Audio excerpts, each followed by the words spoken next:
Shalom, shalom, Javerín, bienvenidos. Saludos a Jesús y a Marta Eugenia, que ya están aquí muy puntuales. Vamos a tomarnos unos minutos para los demás compañeros. Ustedes no han tenido problema para ingresar, ¿no? Buenos días, buenas tardes. No, entré facilito. Ok, Otras veces sí, me ha costado mucho cuando he tenido por cuestiones de traslado de lugar, utilizar claro, una otra laptop, pero hoy no. ok. Estoy. Problema, profesor. Ningún- Gracias, Marta. Gracias, Jesús, muy amable. Bueno, miren, como siempre, si tenemos preguntas de todo lo que hemos estado estudiando hasta este momento, pues adelante, ¿no? Así podemos conversar un poco por libre, si hay preguntas sobre el tema o alguna otra cuestión en lo que yo pueda de pronto responder u opinar. Una preguntilla. Estamos viendo cosas que puede a lo mejor parecer que ha sido casualidad, sin más, sin querer, pero me refiero al tema del señor Crisóstomo y otros temas Ajá, que han tergiversado, han ocultado, han omitido, y parece que ha sido adrede, ¿no? Ha sido adrede sí, para decir, yo separo mi iglesia de la tuya, ¿no? ya, sí, sí, sí, sí, sí, efectivamente. O sea, queda muy difícil. Bueno, que uno puede siempre pensar lo mejor de alguien, ¿no? Pero es que queda muy difícil pensar que no fue intencional, sino que, bueno, oye, definitivamente hubo la voluntad de querer separar. Y miren, ayer lo comentaba, bienvenida Karen, ayer lo comentaba en una clase que hay que leer bien la historia de la cristiandad, porque a veces nos da la impresión que el cristianismo es lo que nosotros conocemos y resulta que estamos muchas veces ajenos, pero por completo, de todo lo demás, de muchísima historia que hay a lo largo y alrededor del mundo, ¿no? Entonces, efectivamente, viene una especie de sesgo, por no decir ocultación, y es lo que venden las librerías, es lo que publican las editoriales, tienen cada una línea, así como los periódicos, ¿no? Los periódicos tienen sus líneas editoriales, ya saben, hay periódicos que son de izquierda, otros de derecha, pues aquí más o menos pasa igual. Las editoriales son o bien sea católicas o bien sea protestantes, pero luego a ninguno de los dos les interesa publicar otras cosas. Entonces es ahí donde de repente el público en general se queda de alguna forma educado en una burbuja específica y no se le dice, oye, existe algo más allá de esta frontera, por si te interesa, ¿no? Tú mismo sé libre y ve e investiga, pero bueno, eso es lo que no se ha hecho. Martogenia, adelante. Sí, yo tenía una pregunta la semana pasada. Bueno, Sí, no pregunta, sí era un comentario con relación a Belén de ujú, Judá, ujú, ¿verdad? En donde la historia nos dice el Nuevo Testamento. ujú, Sin embargo, yo he escuchado y he leído a algunos autores, ¿verdad? ujú, Algunos especialistas en cristología, que muy probablemente Jesús nació en Nazaret, dadas las condiciones de familia, etcétera, etcétera. Es decir, a mí no me quita el sueño. A mí claro, lo que me importa es que nació. sí, sí, sí, El lugar, pero la tradición.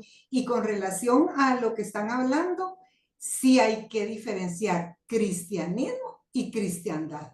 sí, No, sí, la raíz puede ser la misma, el sí, personaje central, pero la cristiandad sí tiene historias escritas con sangre, las así es, cruzadas, sí, injusticias. Personalmente, pues me duele, pero igual es mi sí, iglesia, la romana. claro. Pero uno no va a ser fanático, uno reconoce los abusos, Claro, ¿verdad?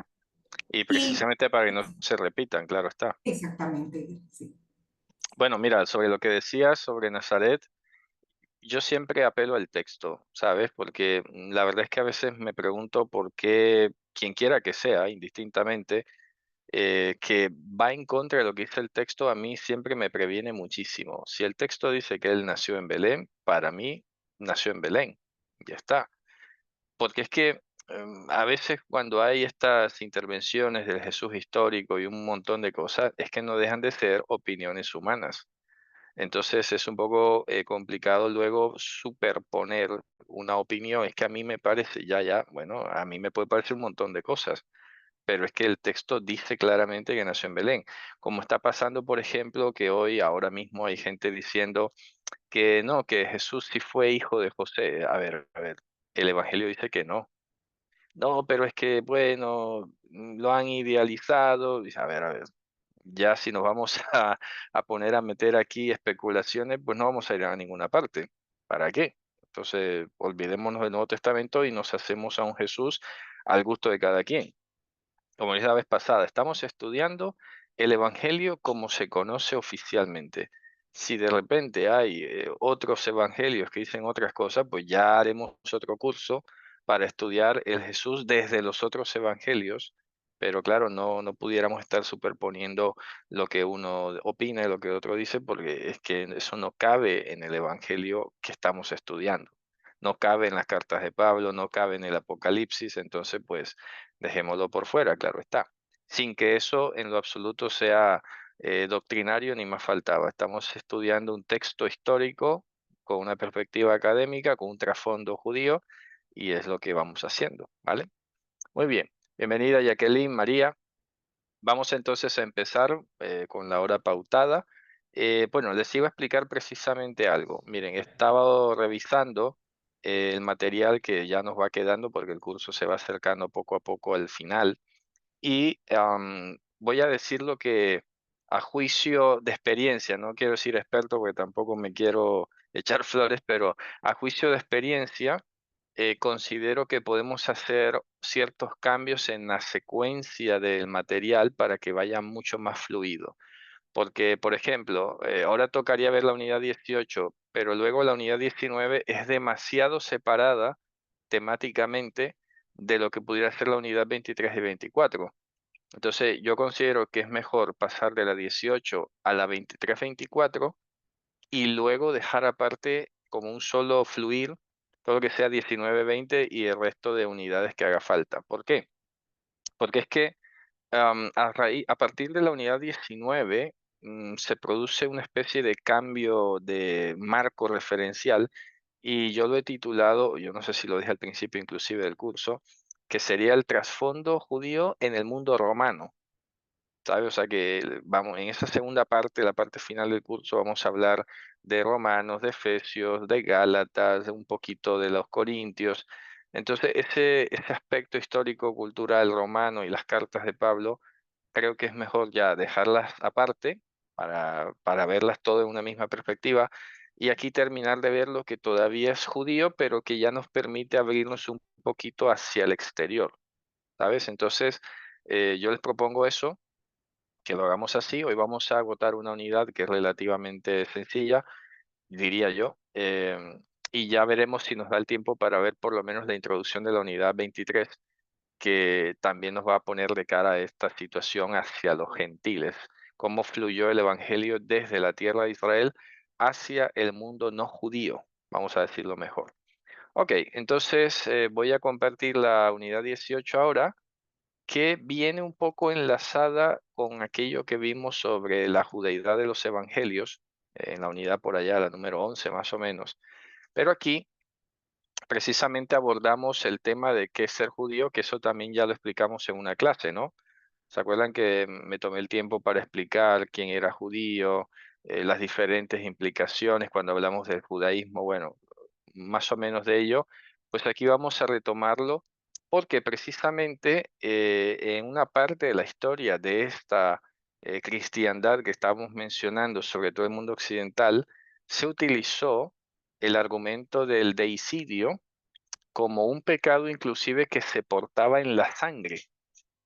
Fue sorprendente que aquí en España, hacia esa época del siglo XV, muchos judíos de hecho se habían convertido al cristianismo.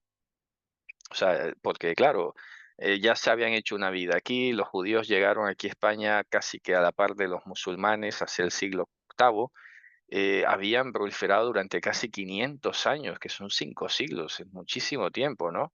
Entonces, entre la adaptación, entre la lejanía de la tierra a Israel y la presión que había socialmente sobre los judíos para poder acceder a ciertos puestos públicos, vamos a decirlo así, entonces muchos empezaron a ceder a la conversión. Pero ¿qué pasó? Que había algo demasiado oscuro en la estructura social de la época, que entonces se inventaron el pecado de sangre. Es decir, aunque te conviertas al cristianismo, sigues siendo judío y tienes la sangre manchada. Por lo tanto, tú no puedes llegar a ser juez, tú no puedes llegar a ser magistrado, tú no puedes llegar a ser tesorero, tú hasta aquí. Eso fue lo que produjo lamentablemente digamos, la caída en picada de lo que era una conversión masiva de judíos en esa época. Miren, voy a tratar de conseguir un documental espectacular sobre el tema que publicó la cadena DW de Alemania. Miren, creo que es aquí. No, sería 2 de 4 porque es impresionante. Sí, miren, el rechazo, exactamente. Les voy a mostrar un episodio donde habla de esta parte. Quiero que nos tomemos unos minutos para verlo, porque es parte de ese contexto de lo que les estoy contando y lo que vamos a ver sobre cómo se utilizó el Evangelio de Juan para justificar la exclusión de los judíos. ¿Vale? Esa es la premisa sobre la cual voy a citar este vídeo. Vamos a ver, miren. Un segundo, voy a bajar aquí. Miren, que es justo casi la Cette misma. première représentation connue d'un juif au nez crochu date de 1170 et vient d'Allemagne, près de Cologne. Décennie après décennie, image après image, ce nez crochu devient un marqueur d'identification du juif dans l'art du Moyen Âge. The big nose makes them look like animals. It would say something about those characters. A negative character, an evil character, or just a character who is supposed to be made fun of would have a great big crooked nose. Entonces, imagínense, hasta en el arte se trató de reflejar la bajeza o la inferioridad del pueblo judío. Ahora miren esta parte de aquí. À partir du moment où le pouvoir royal incarne la parole divine, on ne peut pas se rébeller contre Dieu. 1249, Paris. Dans cette logique d'alliance des pouvoirs, le roi de France, Louis IX, dit Saint Louis, est le premier roi chrétien à répondre aux attentes du pape Innocent III. Concernant les Juifs, il va accéder à une de ses demandes. Saisir et brûler tous les exemplaires d'un livre qui rassemble des débats entre rabbins sur la Bible. Imagínense, accedió a un capricho, decir, quiero que me quemes este libro de los judíos porque hay que quemarlo y punto. Ahora voy a anticipar aquí otra parte. A ver, un segundo. Les d'ouvrages sont solennellement brûlés en présence du clergé et d'une foule nombreuse. Imagínense, 24 carretillas de libros fueron quemadas en nombre de la cristiandad de esa época en Francia. Le pape s'empresse de féliciter Louis IX. L'objectif d'affirmer dans un même temps le pouvoir religieux et le pouvoir royal est atteint. Eran alianzas incomprensibles. Ahora voy a adelantar mucho más. Yo les pasaré el vídeo, ¿vale? Porque son 4 partes, pero hay una que se menciona por aquí. A ver, un segundo. A ver, miren. Des sorcières, il s'apparente très fort au chapeau que devaient porter les Juifs au Moyen-Âge. Et ce qui est intéressant, c'est que dans les pays où il y a encore des Juifs, notamment par exemple Ahí está, miren. dans la péninsule ibérique, là on trouve très peu de chasse aux sorcières. Y ahora viene lo de Sevilla, Pendant miren. ce temps, dans la péninsule ibérique, les Juifs sont plusieurs centaines de milliers. L'Espagne est alors l'un des rares territoires européens composés à la fois de chrétiens, juifs et musulmans. Miren, estamos hablando ya del siglo Au XIV, ¿no? XIVe siècle, les royaumes chrétiens de la péninsule ibérique reprennent la majorité des territoires musulmans. Ustedes alcanzan a ver los subtítulos, ¿no? ¿Sí se ven o no se leen? Sí, ¿Sí? Se ven Vale, perfectamente. vale, perfecto. sí, sí, Sigamos. sí. Vamos a tomar unos minutitos que ya viene algo que quería que vieran.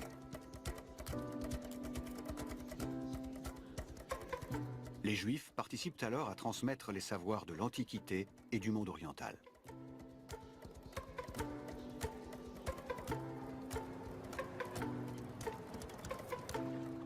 Mais la société espagnole va être traversée par un fort besoin d'unification. Miren eso. Une unification que l'Église souhaite réaliser autour de la foi. Les souverains de Castille et d'Aragon ne souhaitent pas l'expulsion des Juifs utiles à leur royaume. Mais pour répondre aux pressions populaires, ils vont chercher à les faire disparaître sans les expulser ni même les tuer. Vers cette fin du XIVe siècle, il y a ce sentiment venu d'en bas qu'il faut mettre fin à la coexistence, à la convivencia des différentes cultures religieuses et qu'est venu le temps de l'homogénéité.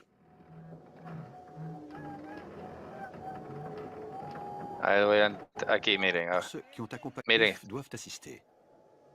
Il s'est donné pour un mission segundo de les hacia convaincre. atrás. Aquí, En miren. 1412, le prédicateur le plus influent de Vicente Castille, Ferrer, Vincent Ferrier, siglo XV prononce ya. de grands sermons publics auxquels les Juifs doivent assister.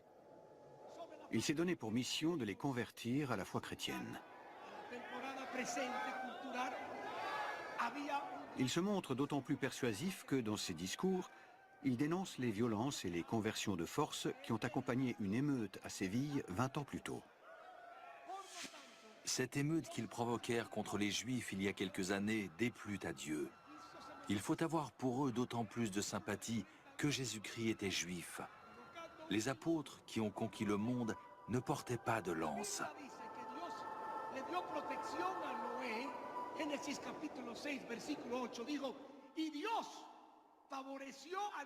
Les Juifs peuvent sentir qu'on veut leur conversion, mais qu'on leur propose une Miren pleine esto. intégration. Autrement dit, il y a une récompense à la conversion. Si vous vous convertissez au christianisme, tout vous sera ouvert dans la société chrétienne. Autrement dit, vous pouvez espérer devenir membre de plein titre de la société chrétienne, et c'est ce qui se produira effectivement. On a affaire à des conversions Hubo conversiones massives. masivas. Ahora van a ver a dónde se estrella. 20% of the Jewish Solo el community remained. 20% de los judíos no se convirtió al cristianismo. Imagínense esa cifra. O sea, eso fue impresionante, ¿no? Esto era un momento histórico en el que casi todo el pueblo judío, por lo menos en la península ibérica, ya estaba creyendo en Jesús. Como quiera que fuera, por interés o lo que sea, pero estaban recibiendo el evangelio, ¿no? Ahora miren lo que pasa. And all the others had turned Christian. So you might say that here you have a land that has achieved its dream of converting Mire, Jews se puede decir que es una tierra que logró su sueño de convertir a los judíos al cristianismo, pero into Christians. So now what does it do when that difference disappears? ¿qué sucede cuando esa diferencia desaparece? Es que hay una mente maquiavélica que está pensando cosas, ahora vas a ver. When the Jews have converted. Y aquí viene lo Comme terrorífico. promis, les Juifs convertis s'épanouissent en tant que nouveaux chrétiens. En quelques décennies, certains accèdent à de hautes responsabilités dans tous les secteurs de la société. Il y a eu une success story, une intégration réelle de ces convertis, et c'est dans une large mesure cette success story qui va entraîner un retour de bâton. Jews are converting to Christianity, and some of those Jews are going directly into high positions in the church. Imagínense. And one went from being a rabbi to the bishop of Burgos. Impresionante, ¿no? And that bothered a lot of Christians because he was down there as a Jew, and all of a sudden he's up here above us. Imagínense. So we've got to think of some other way to marginalize him. At the Imagínense. very moment that Spain succeeds in converting its Jews, and that many of its converted Jews seek to become Christian, Spain refuses them the path to full Christianity by deciding that once a Jew, always to some degree a Jew, Imagínate. never a fully good Christian. Imagínense. Solo por ser judío, entonces nunca serías cristiano al 100%. ¿Sabes? Porque ya tenías la sangre manchada. Ahora vas a ver.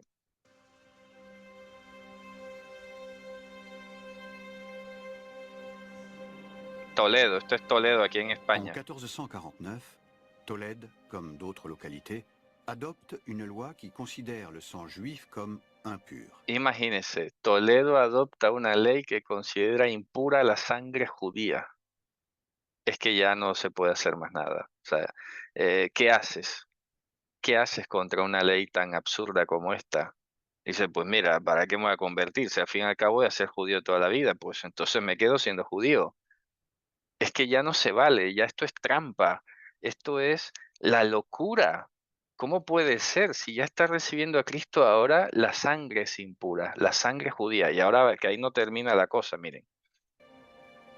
Tout chrétien ayant des ascendances juives, aussi chrétien soit-il, Todo aurait cristiano con ascendencia judía tenía sangre impura en sus venas. du sang impur dans les veines. Le sang de ceux qui ont contribué à la La crucifixion sangre de los que participaron en la crucifixión de Cristo. O sea que ahí no hay nada que hacer. du Christ. Dime tú, y han pasado a esta altura 1500 años desde que todo pasó. Porque quitémosle 100, 1400. ¿Cuánto? Entonces nunca te vas a poder librar de eso. ¿Qué haces? Una diálisis. ¿Mm? ¿Me explico? No, no sé, esto ya no tiene orilla, ¿no? Miren, Cette loi de pureté de sang est considérée comme la première loi se raciale considera la primera ley racial de la historia. de l'histoire. Race is our English word from the Spanish word raza. So you might say that the word race was born from the Spanish attempt to identify Judaizing in the Spanish Christian population. Imagínense. Para poder segregar, Dans les ¿sabes? grandes villes du royaume, plusieurs générations de nouveaux chrétiens sont chassés des fonctions publiques et religieuses. Por ser judíos. Dorénavant, pour être nommé à un poste de pouvoir, il faut faire preuve d'aucune ascendance juive, prouver Imagínense. la pureté de son sang. Une enquête est lancée, en particulier dans la région d'origine, dans la famille du candidat. Ce qui veut dire 7 à 8 générations peuvent se retrouver devant un précipice. Il Imagínense. suffit que quelqu'un rappelle ou prétende qu'il y a eu des ascendants juifs pour que cette carrière soit interrompue ou même brisée. Les nouveaux chrétiens inquiètent les autorités religieuses plus encore que les juifs restés juifs, bien plus repérables. D'autant que depuis un siècle, parmi ces convertis, une minorité, les Marranes, est restée attachée au judaïsme et continue de pratiquer certains Imagínense, rites. entonces esto produjo ese efecto de llamado los marranos, porque entonces muchos judíos delataban a otros judíos para parecer muy cristianos. ¿Me explico? Entonces, porque claro, nadie iba a suponer que un judío iba a traicionar a otro judío, ¿no? Entonces yo, para crecer más en el cristianismo, siendo judío, denunciaba a otro judío. Es que esto, repito, es absurdo. No puede ser que la... Me cuesta trabajo creer esto. No sé qué hubiera hecho en esa época. A ver, yo les digo, varios de mis ancestros murieron en la hoguera, en España y Portugal. Aparece en los documentos históricos, murió en la hoguera un acto de fe, un acto decreto, auto de fe que le llamaban de la Inquisición. Tengo el nombre y la fecha de ellos. Pues yo creo que hubiera muerto quemado también, sinceramente, porque no lo veo, no lo entiendo. And this became seen as an even greater danger to Christian society than just having Jews around. This is why the Inquisition developed. Por eso surgió la The Inquisición. Inquisition developed to find Christians who were actually secretly practicing. Imagínense. O sea, ya, el resto, yo creo que hemos visto suficiente ya, ¿ok? Les voy a pasar el vídeo, de hecho hay 4 partes, esta es la número 2, pero ya ustedes se pueden guiar con el resto. No sé si quieren decir algo, qué reacción les produce este material. Son cosas que pienso, digo, esto debería mostrarse. No sé por qué estas cosas no se enseñan, no se difunden. Marta Eugenia, adelante. Yo entiendo que cuando hablan de las generaciones desde un principio y fue continuando a través de la historia, es como un estigma. Los señalaron, los marcaron estaba muy lejos del el decreto que en todo el mundo, ¿verdad? Los derechos humanos. Ujú, ¿Qué derechos, verdad? Quisieran claro, o no quisieran, lo más contrario al contenido serio y profundo del Antiguo Testamento, pero también sí, totalmente sí, opuesto sí. al mensaje de amor de Jesús. Me alegra que lo digas, porque ese es el punto. El punto aquí es que no es lo mismo que esto lo haya hecho Hitler, supongamos, un incrédulo, un ateo, lo que sea, a que lo esté haciendo el músculo de la cristiandad que gobierna y que lo hace en el nombre de Jesús. Por eso yo les digo una cosa, para un rabino ortodoxo, tú mencionas a Jesús y se acuerda de esto, porque el judaísmo sí estudia la historia. ¿Sabes? El pueblo judío sí estudia la historia, sí sabe qué se hizo, qué no se hizo, entonces en el nombre de Jesús. Entonces, claro, no le vayas a pretender decir que te vengo a hablar de Jesús. Y dice, hombre, ¿qué quieres? ¿Que otra vez decirme que tengo la sangre impura? Porque ahí es donde viene el daño. Lamentablemente, esta historia pasó, bueno, se ha pedido perdón, pero ya está. Pero ¿qué pasa? Que el daño fue mucho más grande y no se soluciona solo con, bueno, perdón a los hermanos judíos por lo que le hicimos, ¿no? Que les machacamos la vida, que los quemamos y los expulsamos. Perdón, ya, bueno, ya, muy bien, pero ¿y todo lo demás? ¿Dónde está la restitución o lo que sea? Porque es que esto fue destrucción de familias enteras.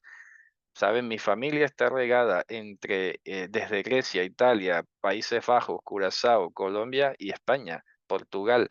Están regados en todo el mundo desde la época en la que se expulsó a los judíos. Y repito, es impresionante. Yo todavía cuando veo los documentos históricos que constan de que algunos de ellos murieron quemados, digo, "Puf, esto es muy fuerte, porque se resulta incomprensible, ¿sabes? Es muy chocante y todo, repito, hecho en el nombre de Jesús. Que eso es increíble. Entonces, cuando volvemos aquí a nuestro material, ahora van a ver por qué les puse a ver todo este vídeo, resulta que es que se basaron justo en esta introducción del Evangelio de Juan cuando dice, a los suyos vino y los suyos no le recibieron, que no está bien traducido, ¿eh?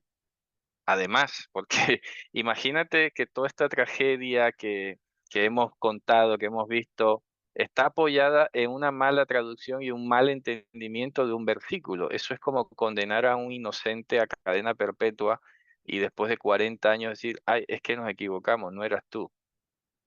Ya, muy bien, pero ¿y qué hacemos con el resto? ¿Qué más se puede hacer aquí, no?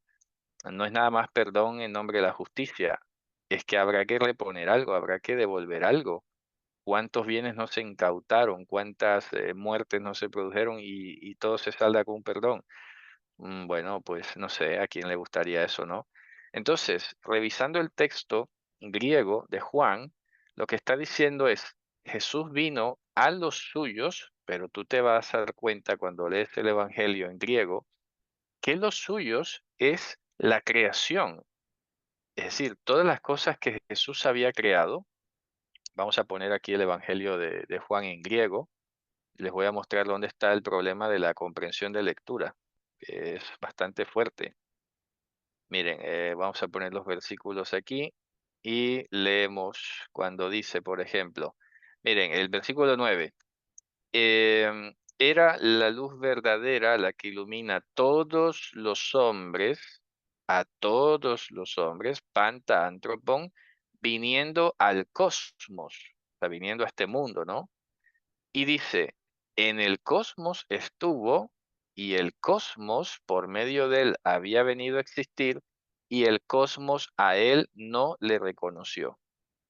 Entonces, ¿quién no está reconociendo a Jesús? ¿Los judíos solamente o el cosmos entero? Es el mundo, no es el pueblo judío solamente. ¿Qué dice? A sus cosas él vino, ojo, a sus cosas. Jesús vino a lo suyo. Ahí no dice a los suyos como su pueblo, sino a sus asuntos. A sus propios asuntos vino y los que eran de él no le recibieron. ¿Quiénes eran los que eran de él? Los que habían venido a existir por medio de él. o sea, todos los hombres. Dice, pero a todos los que le recibieron, ¿quiénes fueron los primeros que recibieron a Jesús? Judíos, ¿o no? O sus apóstoles no eran judíos todos. Y los primeros 3.000 de la predicación de Pedro no eran judíos. Y los 4.000 del mensaje de Juan no eran judíos. O es que ya no eran judíos cuando creyeron en Jesús, dejaron de ser judíos enseguida. ¿Me explico? Es todo un hilo incoherente de lectura enfocado solo en decir es que los suyos no le recibieron, o sea, los judíos, esa es la lectura que hacían, y por lo tanto ya tenemos argumentos para tacharlos de sangre impura. A ver, fíjense que más adelante en el capítulo 4 de Hechos dice, creo que es el 4 o el 5, dice, porque se unieron esta ciudad contra tu santo Hijo Jesús, Herodes, un gentil, Poncio Pilato, un gentil, los gentiles, todos los romanos, griegos, etcétera, y el pueblo de Israel, o sea, toda la humanidad, judíos y gentiles, con sus líderes religiosos y políticos, se unieron en contra de Jesús. ¿Acaso fueron solo los judíos los que le rechazaron? ¿A qué se refieren con que los judíos rechazaron a Jesús?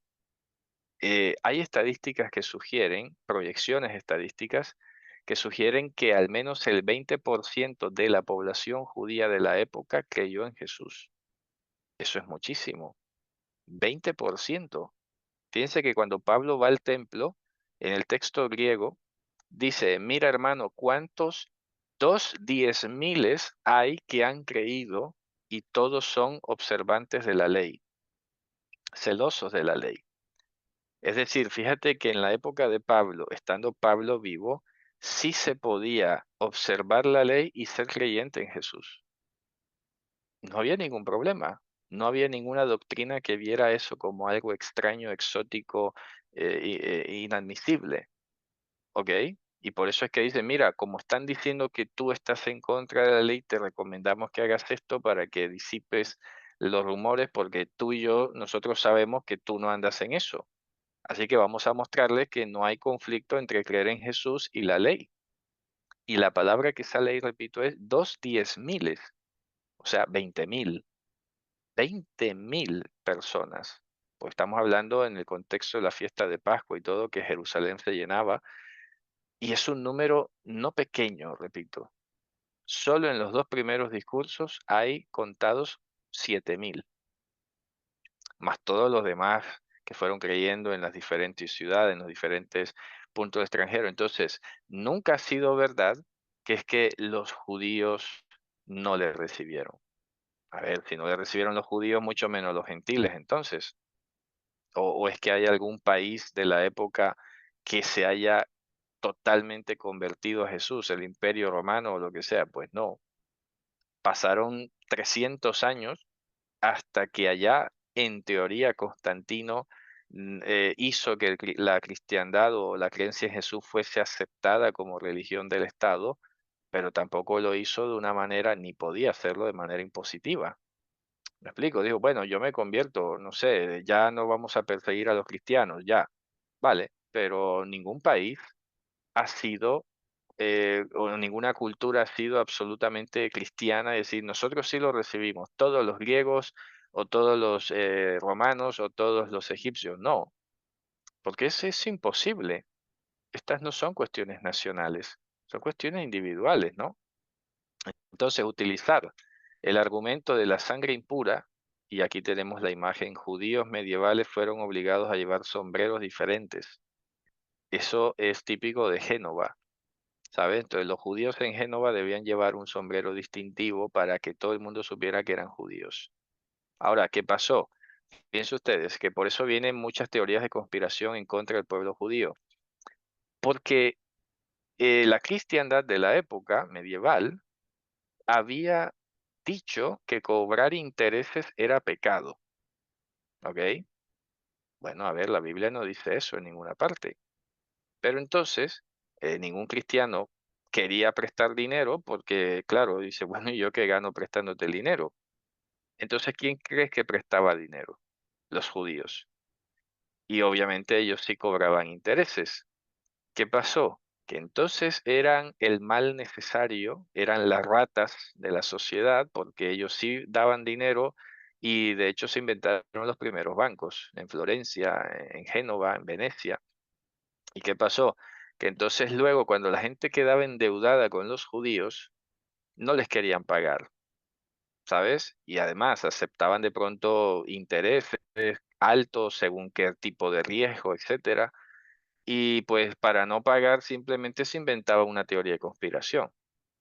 Y salían los bulos, es que los judíos inventaron la peste bubónica, es que los judíos inventaron la fiebre tal, es que los judíos son los que matan los niños y así, ¿sabes? Entonces, con eso automáticamente se libraban de pagar las deudas. De hecho, en este vídeo que les he compartido, más adelante se van a dar cuenta que aquí en Navarra, donde empezó la más brutal expulsión de los judíos de España, el argumento fue ese, era que estaban endeudados casi todos y no le querían pagar.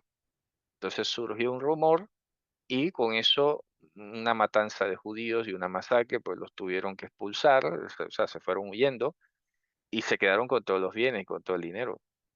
O sea, entonces se cumple aquella premisa psicológica de que aquello que señalas es lo que tú eres, ¿sabes? Al judío ladrón, pues será que el ladrón eres tú, ¿no? No, no, a lo mejor te estás queriendo quedar con la plata y no pagarla, ¿no?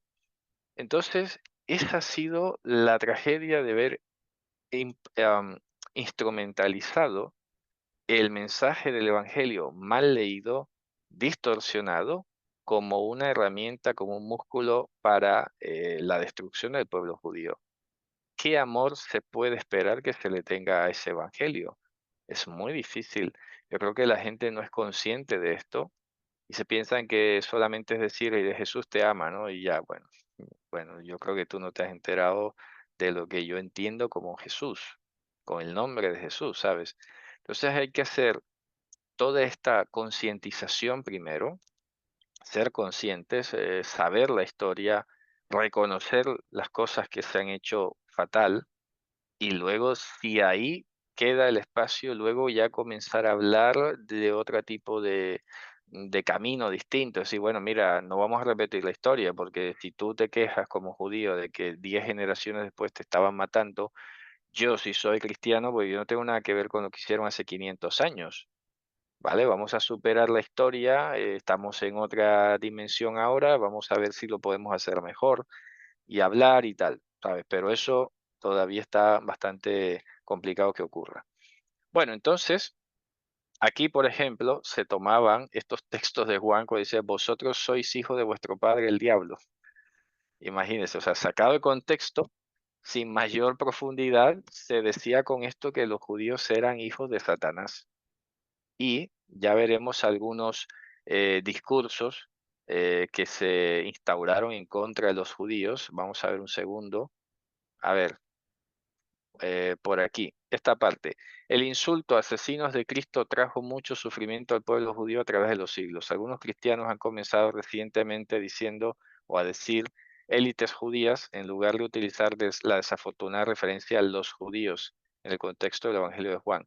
Sin embargo, la lectura antijudía tradicional de Juan aún prevalece en las obras de muchos teólogos cristianos y sermones de clérigos. Aquí en la imagen representa a un judío matando a Cristo.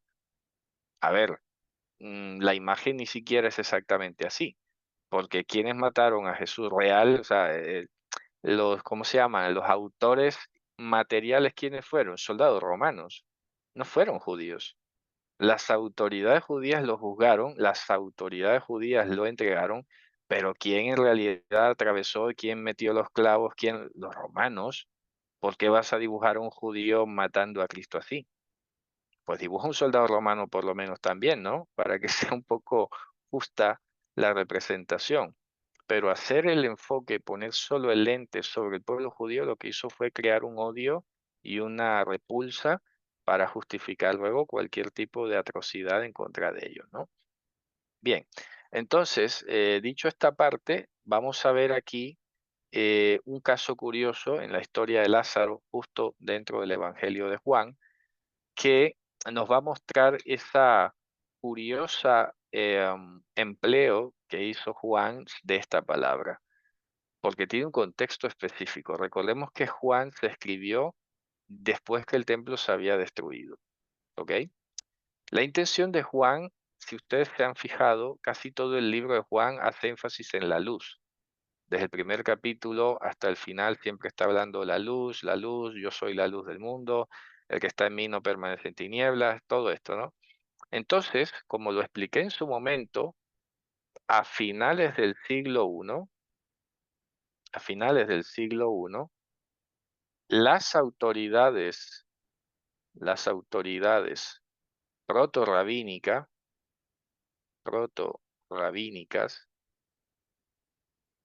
habían empezado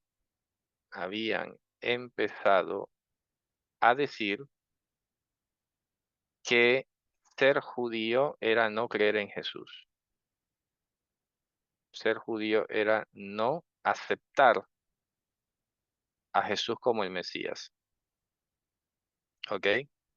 Como Mesías. Lo estoy pues presentando así para que se entienda, ¿no? Entonces, cuando Juan escribe el Evangelio y dice, vinieron los judíos, dijeron los judíos, bueno, no se está refiriendo a la etnia judía, no se está refiriendo a toda la nación judía, se está refiriendo a este perfil de judío que se estaban inventando las autoridades protorrabínicas. Sí se entiende la diferencia, ¿no? Es como una sátira, ¿sabes? Es como dice, para ti eso es ser judío, pues ya vamos a ver qué hicieron esos judíos, entre comillas, que no nos representan, porque yo también soy judío, ¿sabes? Entonces, eso que tú quieres implantar no representa al pueblo judío. Y vamos a ver entonces qué pasó. En este sentido, en el Evangelio de Juan, en la historia de Lázaro, a ver, partamos de una lógica. Todos son judíos. Lázaro, sus hermanas, Jesús, los discípulos, todos son judíos, ¿no? Entonces ya sabemos, se enferma Lázaro, mandan a llamar a Jesús, en el entretanto Lázaro se muere, etcétera, y entonces viene Jesús a tratar de, bueno, a acudir al llamado, ¿no? Entonces el versículo 7 dice, luego después de esto dijo a sus discípulos, vamos de nuevo a Judea, y los discípulos le dijeron, Rabí, los Judei procuraban apedrearte, ¿vas a ir otra vez allá? Si se dan cuenta, cómo se oye un poco de raro, si ellos son judíos, pareciera que no lo fueran, ¿no? Dicen, no vayas allá que los judíos te quieren matar. El problema está en el castellano. El problema, como lo expliqué en su momento, es que el castellano no produjo suficientes vocablos para diferenciar al que es judío étnico, al que es judío de Judea, de la región de Judea, que debería ser un judeano, y al judeo practicante de esa facción llamada fariseísmo. Entonces, cuando decimos judío en castellano tenemos un lío enorme, porque luego no sabes distinguir entre la etnia, la religión y lo que era la región geográfica llamada Judea. Aquí, estos judíos galileos le están diciendo a su maestro judío, no vayas a Judea porque los judeanos, pero más exactamente las autoridades judías de allá, te quieren apedrear. Se dan cuenta, ¿no? Ese es el sentido. No que ellos no se sientan judíos, porque la trampa estuvo en que algunos utilizaron estos versículos básicamente para señalar de que convertirse en Jesús ya era obligatoriamente sinónimo de dejar de ser judío, ¿sabes? Como algunos todavía han pensado que Pablo se cambió el nombre porque antes era Shaul y ahora es Pablo. No es verdad tampoco. Pablo era un apodo y lo podía usar porque era ciudadano romano, pero él no se estaba cambiando el nombre en ningún momento, ¿ok? Bien, entonces todo esto llega aquí y miren esta parte. Voy a saltar esta parte y dice, Betania estaba cerca de Jerusalén como a 3 kilómetros y muchos de los judei habían venido a casa de Marta y María para consolarlas por la muerte de su hermano. Entonces Marta, cuando oyó que Jesús venía, pues, fue al sepulcro, etcétera, muy bien, tiene la conversación y dice aquí, pues Jesús aún no había entrado en la aldea, sino que todavía estaba en un lugar donde Marta la había encontrado. Entonces los judei, no los judíos, los judei que estaban con ella en la casa consolándola, Cuando vieron que María se levantó deprisa y salió, la siguieron suponiendo que iba a ir al sepulcro. Muy bien. Y dice a continuación, vamos a saltar aquí esta parte. Aquí resucita a Lázaro, todo esto, muy bien, ya lo conocemos. Y llegamos a esta parte de aquí. Por esto, muchos de los judíos que habían venido a ver a María y vieron lo que Jesús había hecho, creyeron en él. O sea, muchos, ¿eh? Pero algunos de ellos fueron ¿a dónde? A los fariseos. Ahí los tienes. Entonces, a los que Juan les habla o los que Jesús les dijo, vosotros sois hijos de vuestro padre el diablo, se está refiriendo a todos estos judíos de la élite religiosa farisea que se oponían al evangelio, que se ponían a él. Entonces les contaron lo que Jesús había hecho. Entonces los principales sacerdotes y fariseos convocaron un concilio y decían, ¿qué haremos? Porque este hombre hace muchas señales. Si le dejamos seguir así, todos van a creer en él y los romanos vendrán y nos quitarán nuestro lugar y nuestra nación. Esas fueron las conclusiones que ellos llegaron. Pero nadie aseguraba que eso fuera así. Entonces es claro aquí que los judei no es un término que se refiere a todos los judíos. No es una denominación étnica.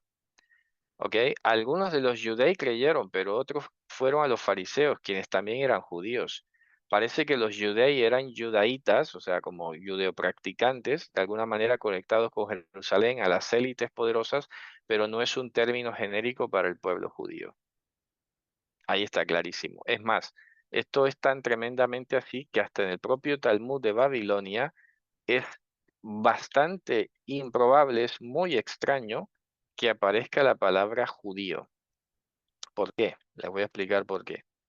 Porque resulta que como se había dado la confusión lingüística entre Yehudí como alguien que podía ser habitante de Judea o miembro de los fariseos, eventualmente, ¿ok? Entonces, para hablar en sí del pueblo judío, de la etnia judía, se utilizó preferentemente la palabra Israel. La gente en el siglo I no decía Ani Yehudí, yo soy judío, no, decían Ani Israel, yo soy un Israel, Israel. Y en el Talmud, por ejemplo, cuando dice Kol Yisrael yesh lahem helek laolam haba, quiere decir todos los del pueblo judío tienen parte en el mundo venidero, pero no usa la palabra Yehudí, usa la palabra Israel. Es más, si ustedes prestan mucha atención, yo no sé si ahora estén cambiando las cosas con los tiempos, pero la mayoría de comunidades judías, sinagogas, en realidad se llaman oficialmente Comunidad Hebrea Sefaradí o Ashkenazí. Es decir, la palabra judío no sale oficialmente, no se suele emplear, ¿sabes? Se utiliza comunidad hebrea, sefaradí, ashkenazí o de otra cuestión. Porque es que la palabra yehudí no se usaba, no estuvo en uso. Puede ser que ahora, en los albores de este siglo XXI, con todas las reivindicaciones, ahora sí es que existe un estado del que puedo de pronto enorgullecerme, lo que sea, puede ser que empiece a resonar otra vez la palabra yehudí, ¿sabes? La estoy escuchando cada vez más, pero en el tiempo antiguo no se usaba la palabra yehudí. No era lo que primero sacaba, yo soy judío, no. Ani Israel o Ani Ivri. Es más, cuando el Estado de Israel se fundó y se quería fomentar el uso de la lengua hebrea, el eslogan que sacaron fue Ivri daber Ivrit. O sea, hebreo, habla hebreo. O sea, no decían judío, habla judaico, no. Sino Ivri daber Ivrit. Hebreo, habla hebreo. Curioso, ¿no? Entonces, este uso discriminatorio, peyorativo de la palabra judío se debe más al contexto occidental, ¿sabes? Porque quedó de maravilla para estigmatizarlos a todos y ya ven ustedes hasta dónde llegó el asunto, hasta la misma genética, hasta la misma sangre. De ahí ya no te librabas, no había manera de salir, ¿sabes? Y ya cuando vean el documental, si se lo ven, se van a sorprender con más cosas todavía. Vamos a ver en el chat, dice, como nuestro curso Fundamentos Hebreo Nuevo Testamento, exactamente, ya ese es el nombre más recomendado en este caso, ¿no? Aquí ha dicho también Gloria, la misma historia en México durante la conquista, exactamente. También la conquista trajo Mesoamérica llamada la cruz y la espada. Quemaron documentos de los sacerdotes mayas. Pasó igual, exactamente. Porque con este tema de la homogeneización, fíjense que de alguna forma hoy en día más o menos quieren hacer lo mismo, ¿no? Nos quieren a todos igualitos, nos quieren a todos pensando en la misma dirección, aceptando las mismas cosas, y si tú eres un poco divergente, pues ya te ponen la mirada, ya comienzan a vigilarte, es más, ya ustedes saben lo que pasa con las redes sociales. Si dices algo un poco que ellos consideren salido de tono, te bloquean, te censuran, te eliminan, y poco a poco se va trabajando ese proceso de homogeneización hasta que se te haga raro el que piensa diferente y vuelve la historia otra vez. Entonces se va a considerar que el que piensa divergente es un enemigo y hay que eliminarlo y lo que sea, ¿no? Bien, entonces, conclusión, en el Evangelio de Juan, que es tan diferente de todos los demás evangelios, definitivamente no hay fundamentos, no hay razones para pensar que allí se estaba proponiendo un discurso antiétnico, primero que todo, antijudío, siendo que el propio autor que lo estaba escribiendo lo era y que nunca renegó de lo que era, como tampoco lo hizo el apóstol Pablo. Pablo en 2 o más ocasiones dijo, yo soy hebreo de hebreos. Ojo que usó la palabra hebreo. ¿Por qué? Porque él no era de la tribu de Yehudá, él era de la tribu de Benjamín. ¿Se dan cuenta? Porque claro, para Pablo, él sabe que Yehudí es el que pertenece a la tribu de Yehudá. No, no puede ser otro, porque dice, yo soy de la tribu de Benjamín, yo soy benjaminita. Fíjense que tal vez a veces ni siquiera estamos tan acostumbrados a ver a las otras tribus como si fuesen etnias pequeñitas, vamos a decirlo así. Porque, por ejemplo, un levita, esa es otra tribu. Un levita no es un judío. Un levita es un levita. ¿Ok? Estaba en el Evangelio, se nos menciona a Ana de la tribu de Asher. Ella no era judía, ella era asherita. Pero fíjate cómo es el lenguaje que usamos, que se nos hace raro decir zabulonita, de la tribu de Zabulón, que claro, efectivamente habían zabulonitas en la historia bíblica, habían neftalitas, pero ¿cuándo usamos esas palabras? Menacitas, de la tribu de Manasés.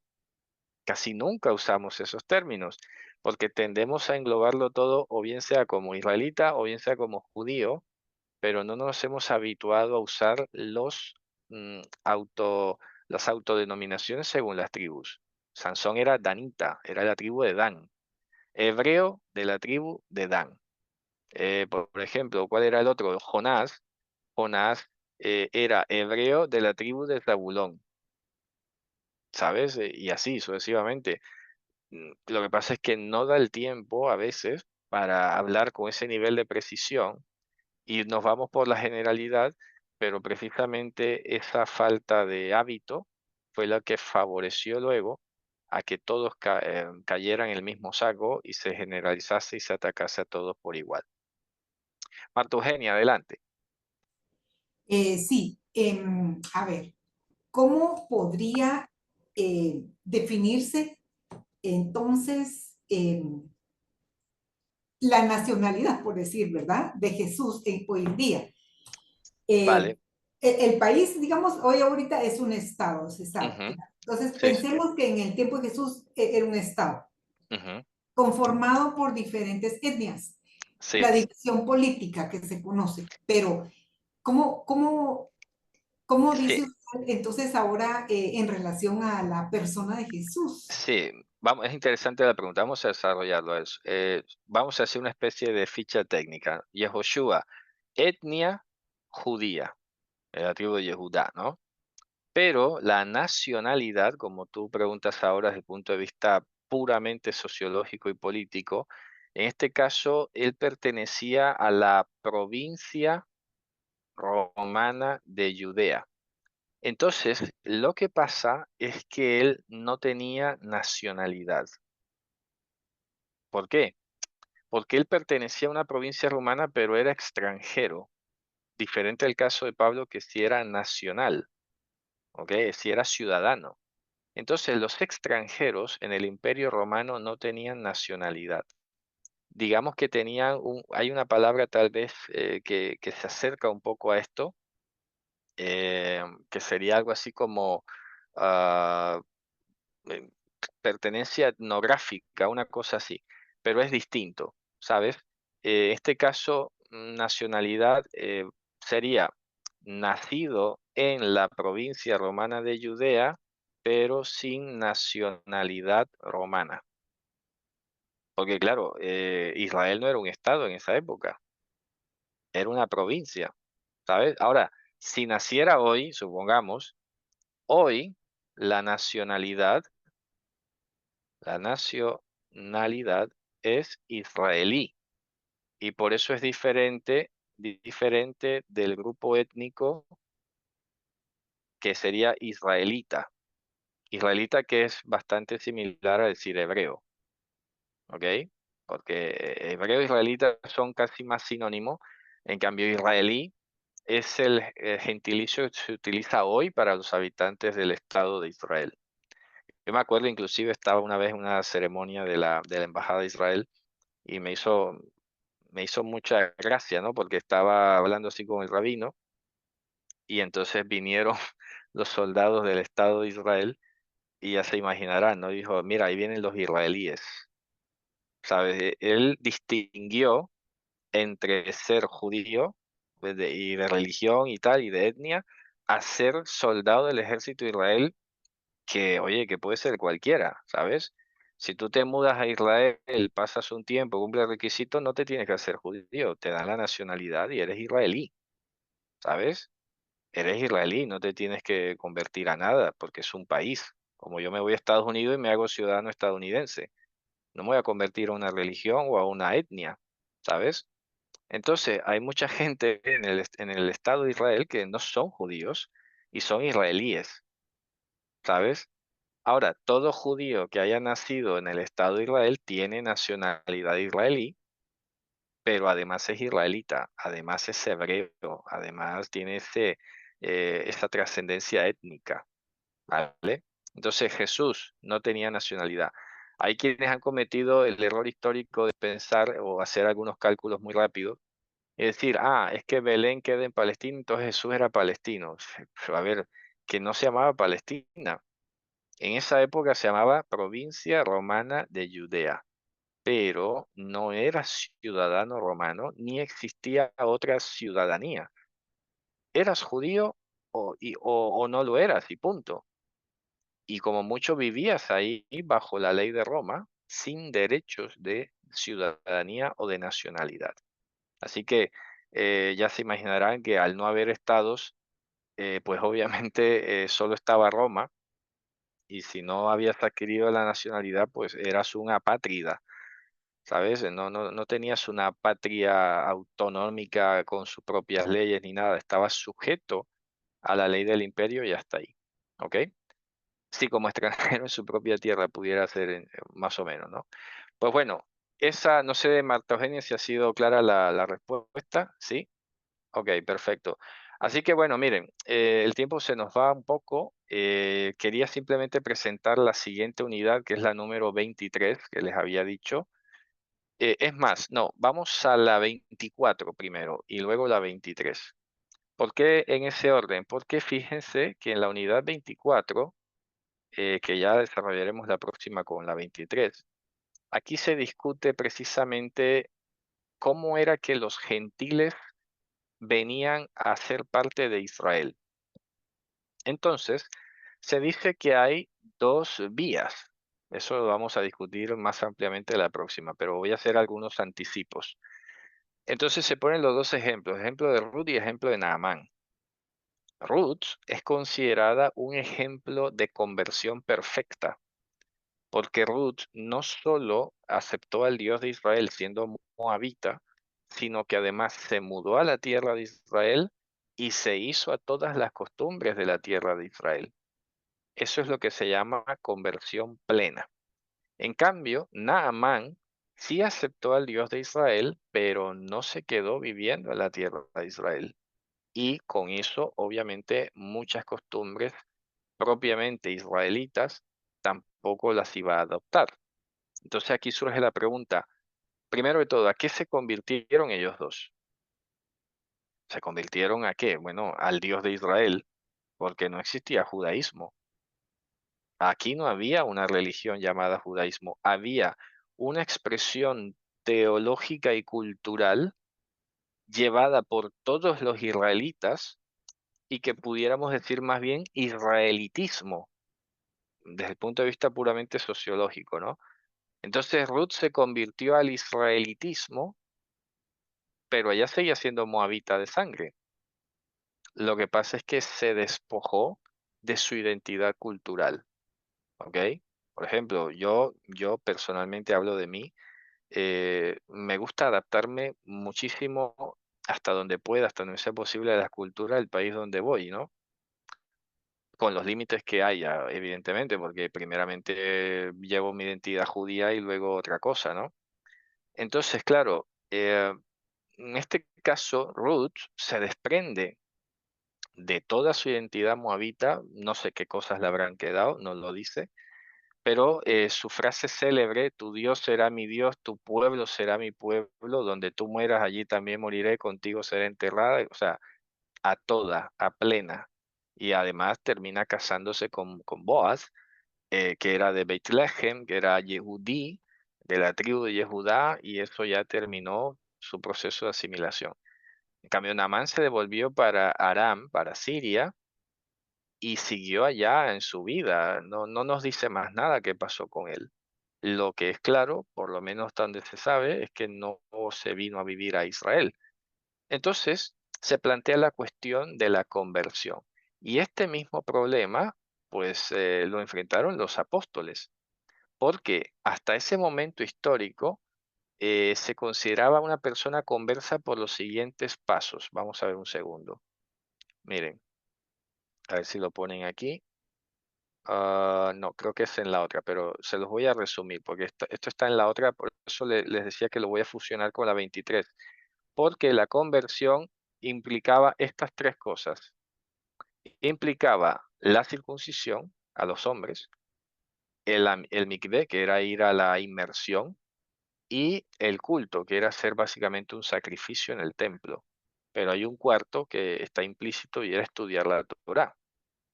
Entonces, todo gentil, antes de aparecer Jesús en la escena, todo gentil que se acercaba al Dios de Israel, como el caso de Cornelio, por ejemplo, tenía que cumplir esos cuatro pasos. Tenía que estudiar Torá, hacer una inmersión, hacer un sacrificio y la circuncisión. Si no cumplía alguno de esos cuatro, pues no era converso todavía. Se le categorizaba de otras maneras y eso lo voy a explicar la próxima clase. Habían 4 estatus distintos para los gentiles según su grado de conversión. ¿Ok? Entonces, claro, cuando los apóstoles discuten esto, dicen, bueno, ¿y los gentiles a qué se van a convertir? Hombre, se van a convertir a Jesús. Ya, pero ¿y el resto qué? ¿Y qué hacemos con la Torá? ¿A qué parte de la Torá se convierten o la tradición o cómo lo llevamos? Y eso es lo que vamos a analizar entonces la próxima clase. ¿Ok? Así que bueno, Javerín, nos vamos a despedir. Gracias por su asistencia y atención. Nos vemos en una próxima. Que tengan un resto de día en Shalom. Leitraut. Shalom.